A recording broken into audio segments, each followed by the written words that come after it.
friends, welcome to Nandini vlog. இன்னைக்கு நம்ம சேமியா செய்ய போறோம். ஃபர்ஸ்ட் நான் கேஸ் ஆன் பண்ணிட்டேன், எண்ணெய் ஊத்திட்டேன். எண்ணெய் கொஞ்சம் நல்லா சுட்டதுக்கு அப்புறம் இந்த கடுகு போடுறேன். கடுகு கொஞ்சம் நல்லா பொரிஞ்சு வரட்டும். இதுக்கு பாத்தீங்கன்னா சேமியாக்கு பாத்தீங்கன்னா நீட்டா தான் வெங்காயத்தை அரையணும்.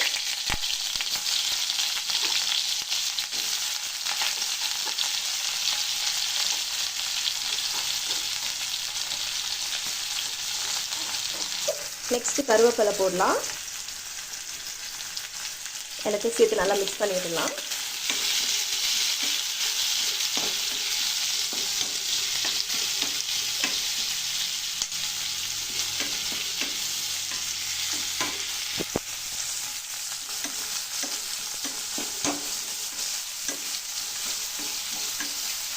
இப்போ பச்சை மிளகாய் 2 இருக்கு, அதை போட்டுக்கலாம்.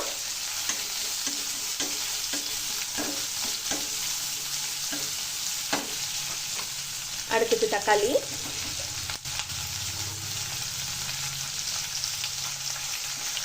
எல்லாத்தையும் சேர்த்து நல்லா வதக்கிடலாம். இப்போ பார்த்தீங்கன்னா சேமியா பண்ணுறதுக்கு வந்து வெங்காயம் தக்காளி சும்மா லைட்டாக வதக்கினா போதும்னு சொல்லுவாங்க. பட் ஆனால் நம்ம நல்லா வதக்கினா இன்னும் நல்லா டேஸ்ட் வரும். அதுக்காக தான் நான் நல்லா வதக்குறேன். இப்போ நம்ம உப்பு ஆட் பண்ணிக்கலாம். தேவையான அளவு உப்பு.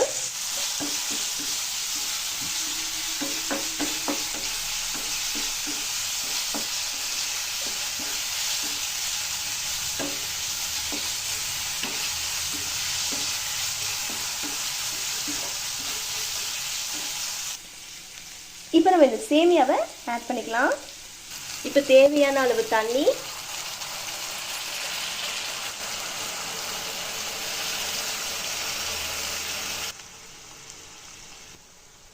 இது வந்து ரோஸ்டட் சேமியா, அதனால தான் நான் வதக்கலை முன்னாடி. அப்படி ரோஸ்டட் இல்லைன்னா நான் வறுத்துருப்பேன். அது எப்படின்னா ஃபஸ்ட்டு நம்ம ஸ்டார்ட் பண்ணும்போதே ஒரு தவாவில் வந்து அந்த சேமியாவெல்லாம் நல்லா வறுத்துட்டு அதுக்கப்புறம் தான் நம்ம வெங்காயம் தக்காளிலாம் போடணும். இப்போ இது தேவையில்லை, ஏன்னா இது ரோஸ்டட் மசாலானால நான் அப்படியே டைரெக்டாக ஆட் பண்ணிட்டேன். இப்போ பார்த்தீங்கன்னா நான் தட்டு போட்டு மூடி வச்சிடுறேன். இப்போ பாருங்கள், நம்மளோட சேமியா நல்லா ரெடி ஆயிடுச்சு.